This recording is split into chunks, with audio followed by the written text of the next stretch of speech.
నిజంగా ఎవరన్నా హిమాయత్ సాగర్లో గండిపేటల్లో ఎవరైనా అక్రమంగా వాళ్ళు దాని FTL కింద వచ్చినటువంటి కూలగొట్టుకో వద్దనట్టు లేరు.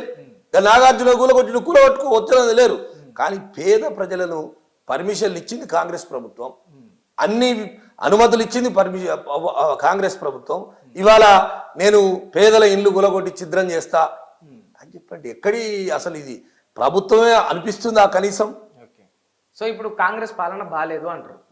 అంతే కదా, బాలేదు కాదు, పరమ చెండాలంగా ఉంది.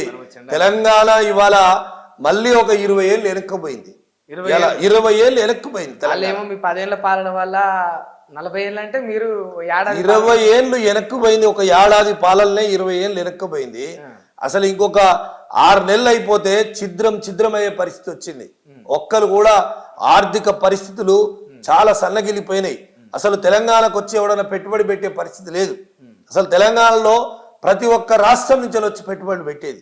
కానీ ఇవాళ తెలంగాణ అంటే అమ్మో వద్దు, అక్కడ ఏదో జరుగుతుందట, ఆ ప్రభుత్వం ఏం చేస్తుందో మాకు తెలియదు అనే పరిస్థితి. ఒక పక్క మూసీని నిజంగా మూసి నీళ్లను పరిశుద్ధం చేయి ఎవడొద్దంటాడు?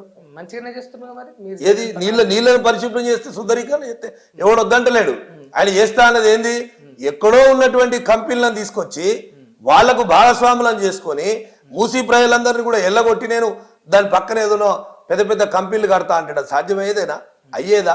మరి సాధ్యమైతే అక్కడ ఉన్నటువంటి ప్రజలు కొన్ని 50 సంవత్సరాల నుంచి 60 సంవత్సరాల నుంచి ఇల్లు కట్టుకుని ఉన్నారు. అటువంటి వాళ్ళ పరిస్థితి ఏంది? వాళ్ళకి డబుల్ బెడ్రూమ్ ఏది మరి? డబుల్ బెడ్రూమ్ ఏడగట్టావు నువ్వు? డబుల్ బెడ్రూమ్ కట్టింది ఏడా, ఇచ్చేది ఏడా? అది ఇప్పుడు ఏదైనా పని చేస్తున్నప్పుడు దానికి ఒక పద్ధతి అనేది ఉంటుంది. అబూసి సుందరీకరణ చేస్తే నీళ్ళకి శుద్ధి చేయి ఎవడొద్దంటాడు? అది ఆనాడు కేసీఆర్ గారు కూడా చెప్పిండు, మూసి సుందరీకరణ చేద్దామనే ప్రయత్నంలో భాగంగా కొంత శుద్ధి కేంద్రాలకు కూడా పెట్టిండు. అవి కంటిన్యూ చేయి, ఇంకో 2000 కోట్లు 3000 కోట్లు కేటాయించి దాన్ని చేయి. కానీ అక్కడొచ్చి కిందికి వచ్చి అంటే అక్కడ నల్గొండ ప్రజలు అక్కడైతే మూసి వస్తుంది, కొన్ని కలుషితమైతే నీళ్ళు వస్తాయి కాబట్టి ఇది బాగు చేస్తా అని చెప్తే ఎవడన్నా నమ్మిండా? ఎవడన్నా నమ్మే పరిస్థితి ఉందా? కానీ నిజం కాదంటారా అన్న? ఎట్లా అవుతుంది? మూసి మురుగు నీళ్ళు ఇప్పుడు నల్లగొండకు పోతలేవా? మీరు ఉమ్మడి నల్లగొండకు చెందిన బిడ్డే. మూసి నీళ్లు పోతున్నాయి. మూసి నీళ్లను బాగు చేయడానికి ఎవడొద్దంటలేడు. కానీ మొత్తం ఉన్న ఇళ్లని కూలగొట్టి అంటే ఇళ్లనంతా కూలగొడతా అంటే అది సాధ్యమయ్యేది కాదు, అది అయ్యేది కాదు, పోయేది కాదు. ఎవరి స్వార్థం కోసమో ఎవరి బాగు కోసమో ఏ కంపెనీల కోసమో చేస్తున్నటువంటి ప్రయోగం తప్ప అది నిజంగా ప్రజలను బాగు చేసే ఉద్దేశమే ఆడ లేదు. నువ్వు ఇచ్చినటువంటి హామీలు 420 హామీలు ఇచ్చినావు, దాంట్లో అమలు చేయి. 420 అంటే 420 లేకపోతే 420 అంటున్నారా? 420 అంతే కదా. ఇప్పుడు అమలైతలేవంటే 420 హామీలే, 420 హామీలు అంటే 420 హామీలే కదా. ఏ ఒక్కటి కూడా అమలైతలేదు. ఇవాళ 2500 రూపాయలు మహిళలకు ఇస్తారు. నేను గతంలో చూసిన బూడిద భిక్షమయ్య గౌడ్ నాకు కనిపిస్తలేడన్నా. కొంచెం అగ్రెసివ్ గా అప్పటికిప్పటికి మాస్ మారింది. ట్రైన్ చేసిరా బీఆర్ఎస్ లోకి వచ్చినాక? లేదు, ఎప్పుడు కూడా ప్రజల పక్షాన్నే కొట్లాడటోని, బడుగు బలైన వర్గాల కోసమే కొట్లాడటోని.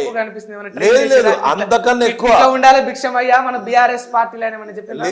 లేదు ఎప్పుడైనా నేను రాజకీయాలకు వచ్చిందే ప్రజల కోసం కొట్లాడడానికి వచ్చినాం. ప్రజలకు ఏదైనా మంచి చేద్దామని ఆలోచనతో వచ్చినాం. ఇంతకుముందు గతంలో పార్టీలు మారినామని చెప్పినాం. ఇప్పుడు పార్టీ మారితే నిజంగా ఏమైనా లాభం కావాలి. ఇప్పుడు నేను కాంగ్రెస్ లోకి వెళ్ళి నేను మంచి కంఫర్ట్ గానే ఉన్నా. ఆ రోజు కాంగ్రెస్ లోకి వెళ్ళిపోవడానికి కోమటిరెడ్డి సోదరులు కారణం. వాళ్లకు మాకు రాజకీయంగా పడకపోవడం, మమ్మల్ని అణిచివేయాలని చూడడం. రెడ్డి సోదరులా లేకపోతే కోమటి రెడ్డి సోదరులా? కోమటి రెడ్డి సోదరులే. అంటే రెడ్డి సోదరులే.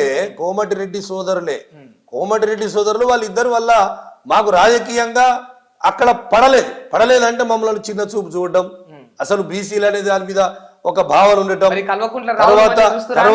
అదే చెప్తున్నా. తర్వాత నన్ను 2 సార్లు ఓడగొట్టడానికి ప్రయత్నం చేయడం, ఓడగొట్టడం, ఇవన్నీ కారణాలతోని నేను కేసీఆర్ గారి నాయకత్వానికి వచ్చినాం.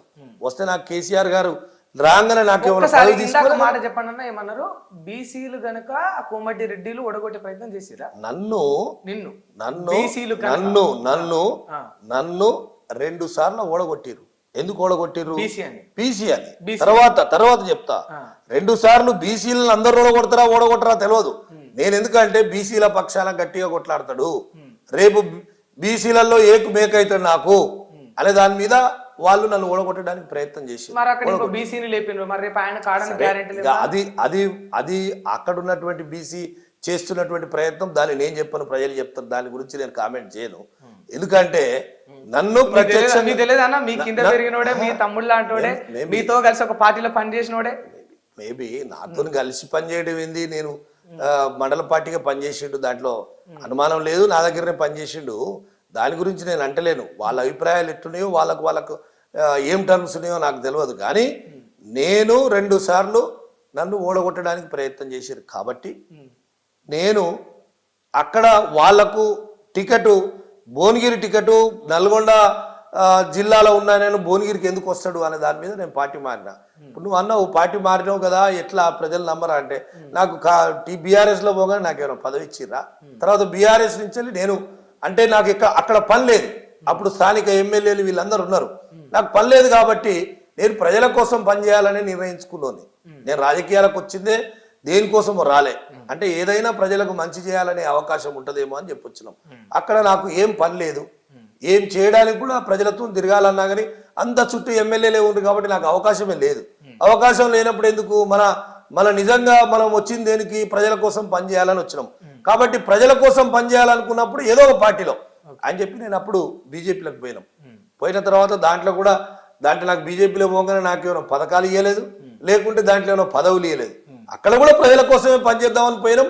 కొద్ది రోజులు నేను పనిచేసిన తర్వాత మళ్ళీ కేసీఆర్ గారు లేదు అప్పుడు జరిగింది లేదు, నీలాంటి వాడు పని చేయాలని చెప్పంటే మళ్ళీ నేను బీఆర్ఎస్లోకి వస్తే నాకేమైనా అప్పుడు మారంగానే పదవి వచ్చిందా, ఇప్పుడు మారంగానే పదవి రాలే కదా. పదవి మారితే నిజం, అరే నీకు పదవులు వచ్చినాక ఇళ్ళ పోగానే ఎమ్మెల్సీ అయినావు, అందులో పోగానే ఎమ్మెల్యే అయినావు, అందులో పోగానే మంత్రి అయినావు, ఇళ్ళ పోగానే గిది వచ్చింది అని చెప్పేది లేదు కదా. నేను ఇళ్ళకు పోయినా ప్రజల కోసం పనిచేయడానికే పోయినా తప్ప, మీరు వెళ్ళకపోయినా ప్రజల కోసమే పోయారు, పదవులు ఆశించలేదు, మీకు పదవులు కూడా దక్కలేదు కదా. సరే, దాన్ని నేను అగ్రి చేస్తాను. కానీ ఇందాక ఒక మాట చెప్పారు కదా, కాంగ్రెస్ లో ఆ రెడ్డిల వల్ల నేను తప్పుకోవాల్సి వచ్చిందని. మరి ఇప్పుడు మీరు ఉన్న ఈ నియోజకవర్గంలో మరి మీ పార్టీలో ఉంది కూడా రెడ్డిలే కదా అన్న? అంటే కాంగ్రెస్ లో నేను ఏమంటున్నా అంటే, కాంగ్రెస్ లో ఉన్న రెడ్లందరూ శత్రువులు గారంటలేదు నేను. మానవ కోణంలో రెడ్లు కూడా మంచోళ్ళు ఉన్నారు, దాంట్లో అనుమానం లేదు. అట్లా అంటలేదు నేను, అట్లా అంటలేదు. ఎవరు మంచోళ్ళు గారనేది అప్రస్తుతం. అది ఎవరు ప్రజలను మంచిగా చూసి బలహీన వర్గాలను మంచిగా చూసేటువంటి భావన ఉన్న వాళ్ళందరూ కూడా నేను మంచిగానే ప్రేమిస్తాం. కానీ వాళ్ళకి ఆ భావన లేకుండే కోమటిరెడ్డి సోదరులకు, అందుకని చెప్పి నేను వెళ్ళిపోవాల్సి వచ్చింది. ఇప్పుడు ఇక మొత్తం ఏ పార్టీ మారకుండా బీఆర్ఎస్ లో కొనసాగుతారు, ఇంకా బీఆర్ఎస్ దాంట్లో ఏం లేదు, సందేహం లేదు అసలు. ఆనాడైనా కాంగ్రెస్ లో ఉన్ననాడు కాంగ్రెస్ పార్టీ పక్షాన్నే పనిచేసినాం, ఒక పార్టీలో ఉండి ఒక పార్టీలో పనిచేసే వ్యక్తిని కాదు. తర్వాత నేను కాంగ్రెస్ లోకి ఎందుకు వెళ్ళిపోవాలో చెప్పిన, నేను ఆనాడు ఉన్నటువంటి పరిస్థితులతో వెళ్ళిపోవాల్సి వచ్చింది. కానీ వెళ్ళిపోతేనే ఆ స్వార్థం కోసం నేను వెళ్ళిపోలే. ఇవాళ ఓడిపోయినా గెలిచినా ఎప్పుడైనా ప్రజల పక్షాల నుండి ప్రజా సమస్యల మీదే కొట్లాడతాం, ఏ పార్టీలు ఉన్నా. ఇవాళ కూడా మేము ఏమంటున్నాం రేవంత్ రెడ్డిని, అయ్యా రేవంత్ రెడ్డి నువ్వు ప్రజలకు మంచి చెయ్యి, దాని మీదే ప్రశ్నిస్తున్నాం, కానీ మాకేమైనా పని చేయమని అంటున్నావా, మాకేమైనా పైసలు ఇవ్వమని అంటున్నావా? మరి చేయనంటున్నా ఆయన ఏది చేస్తే నువ్వు చెప్పరాదు. ఇప్పుడు నువ్వు కూడా టీవీలో ప్రజాపాలన అని పెట్టి ప్రజలకు అందుబాటులోకి వస్తున్నా, కనీసం ప్రజాపాలన కాదు, ప్రజా కంటక పాలన, ప్రజా కంటక పాలన, అది ప్రజలను మంచి చేసే పాలన. నేను ఇంటర్వ్యూ మొదలు పెట్టినప్పటి నుంచి ఇప్పుడు దాదాపు 20 నిమిషాలు ఏమవుతుందన్నా, ప్రతి మాటకు ఒక మాట తీసి రేవంత్ రెడ్డిని ఇంతగానో కరెక్టే కదా. ఇప్పుడు ఆయనే కదా ముఖ్యమంత్రి ఉన్నాడు కాబట్టి అంటున్నాం, ముఖ్యమంత్రి లేకుండా ఆయన ఎందుకు అంటాం? ఆయన ముఖ్యమంత్రి లేడనుకో, రేవంత్ రెడ్డికి మనకేమైనా పగ లేకుంటే పాలనమా? మనం ఏమంటున్నావు, ఆ రాష్ట్ర ముఖ్యమంత్రిగా నువ్వు ఉన్నావు ఆ స్థానంలో, కానీ నువ్వు చేయాల్సిన పనులు చేయకుండా ఉట్టిగానే తిట్లు తిట్టాలి, ఓని కోప్పడాలి, ఓని రకరకాల మాట్లాడాలనేది భావ్యమవుతుందా? ఓ ముఖ్యమంత్రి స్థాయిలో మాట్లాడుతుండా? మరి అసలు వ్యక్తిని గెలిపిస్తారంట జనాలు ఇంత ఆదరణతోటి? ఇంకా మళ్ళా గెలిపిస్తారు. ఇప్పటికే చెప్పలేసుకుంటారు ఎంత తప్ప. ఒకసారి నువ్వు ప్రజల్లోకి పోయి చూడు ఎట్లా తిడుతున్నారో. మరి ఆయన ఏమంటుండు, ఇంకా 10 ఏళ్ళు నాదే, రాసి పెట్టుకో ఈ కుర్చీ నాదే తెలంగాణలో. నమ్మబలకడానికి 100 ఏళ్ళు అయిన అంటాడు, 10 ఏళ్ళు అయిన అంటాడు. ప్రజలలోకి పోయి ఒక గంట మాట్లాడితే తెలుస్తుంది. సెక్యూరిటీ వదిలిపెట్టి అరే నిన్న మళ్ళా కొండారెడ్డి పిల్లల్నే వీళ్ళు అంటారు అని మాట్లాడతావు ఎట్లా బ్రదర్? కొండారెడ్డి పిల్లల్నే ఒక రైతు ఆత్మహత్య చేసుకొని లెటర్ రాసిండు, సూసైడ్ నోటు. ఏమని? వీళ్ళ వల్లనే నేను చనిపోతున్నా అన్నాడు. ఇంకా నిదర్శనం ఏం కావాలి? ఆయనను దహనం చేయడానికి కూడా సరిగ్గా పర్మిషన్ లేకుండా పాపం చిన్న సందులోకి వెళ్ళిపోతా ఉంటే ఎంత మానవీయ కోణం. ఆలోచన చేయి. ఒక ముఖ్యమంత్రి వంటను ఒక లార్జ్ స్కేల్లో ఆలోచన చేయాలి. ఒక లార్జ్గా ఈ రాష్ట్రాన్ని ఎట్లా అభివృద్ధి పదంలో తీసుకుపోవాలి, ఈ రాష్ట్ర ఖ్యాతి ఎట్లా పెంచాలని ప్రయత్నం చేయాలి. ఎక్కడ పోయినా తిట్ల పురాణం తప్ప వేరేది ఏం లేదు కదా. మాట్లాడితే కేసీఆర్ గారి కుటుంబాన్ని, కేటీఆర్ గారిని జైల్లో పెడతా, కేసీఆర్ గారిని ముక్కలు చేస్తా, ఇది తప్ప ఇంకా వేరే నేను అభివృద్ధి చేస్తా లేకుంటే కొత్త ప్రాజెక్టు కడతా అనే ఆలోచన ఎప్పుడన్నా చెప్తున్నాడా? ఏదన్నా అంటున్నాడా? ఇచ్చినటువంటి హామీల గురించి అడిగితే నువ్వు ఇచ్చిన అంత భయం ఎందుకు? కేటీఆర్ గారిని చూస్తేనే భయం ఎందుకు? ఇప్పుడు నిన్న మహబూబాద్ పోయిండు కేటీఆర్ గారు. మహబూబాద్ పోతే అక్కడ పర్మిషన్ ఎప్పుడో 18వ తారీఖు పెడితే పర్మిషనే ఇవ్వకుండా చేసారు. ఎందుకు నీకు అంత భయం ఎందుకు? ప్రజల్లో నువ్వు అంటున్నావు వ్యతిరేకత రాలేదు, ప్రజలు మంచి సమృద్ధిగా ఉన్నప్పుడు ఎవరు చెప్పుకున్నా ప్రజలు నమ్మరు కదా. హిట్ టీవీ యాప్, ఇందులో short news, live news, entertainment shows, movies, digital magazines తో పాటు మీ జిల్లా వార్తలను కూడా ఫ్రీగా చూడొచ్చు. అంతేకాదు కేజీ నుంచి పీజీ వరకు విద్యార్థులకు స్కాలర్షిప్ కూడా అందిస్తున్నాం. ప్రతి వారం 10 మందికి లక్కీ డ్రా ద్వారా ఒక్కొక్కరికి 10,000 రూపాయలు అందిస్తున్నాం.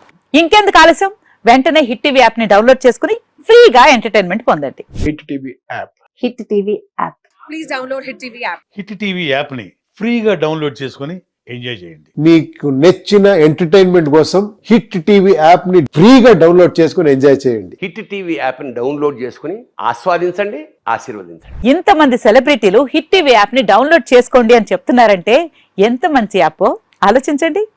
అమెరికా అమెరికా అమెరికా అమెరికాలో చదవాలనుకునే వాళ్ళకి విశ్వసనీయమైన పేరు మన శౌర్య కన్సల్టెన్సీ.